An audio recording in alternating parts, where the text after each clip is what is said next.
Arestado sa gikasang entrapment operation sa Regional Anti-Cybercrime Unit Region 12 o Regional Intelligence Unit ang usa ka 32 anyos nga mister human reklamo sa iyang bisis.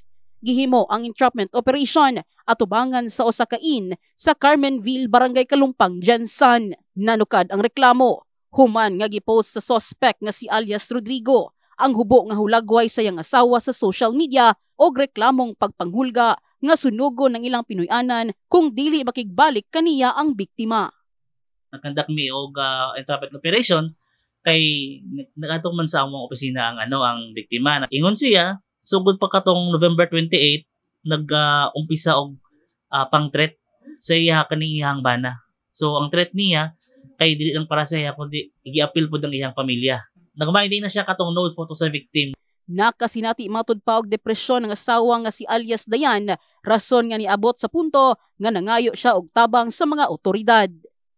Ang biktima di na kumbaga ang iyang utok murag nakutaw na kayo yung utok og dili niya kumbaga di na siya kabalo kung sa iyang buhaton. So boto niya do siya diri para nangayog tabang og kami naman sa cybercrime immediately gitabangan na mo dayon siya. Atol sa operasyon, nakuha sa posisyon sa suspect ang gamit nga pangsunog sa panimalay sa biktima ug ang cellphone asa nakasave ang mga sensitibong hulagway sa iyang asawa. Samtang giangkon usab sa suspect ang krimen o gihingusgan nga wala siya intensyon nga pasakitan ang iyang asawa ug ang iyang pamilya.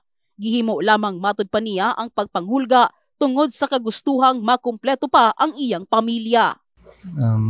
Nood kuan lang ko siya nga kung kuan yung purpose ko na ako to magkita ng dalawa. Pero yung intention yun nga patnya yun ako sila. Nga mga lang mag-istorya ng dalawa. Para makapan kay lisod naman mo balik pa sila. Ngay upa sa ilo siya. Imbes na kamong ko nga mabuom Tungod niini, mag-atubang og tulo ka kaso ang suspect, partikular na ang kasong grave coercion, Anti-Photo and Video Voyeurism Act og Anti-Violence Against Women and Their Children Act. Nagdumili na usab nga muhatag og pahayag ang asawang reklamante. In the heart of changing lives, kini si MJ Fernandez sa Brigada News Jensan.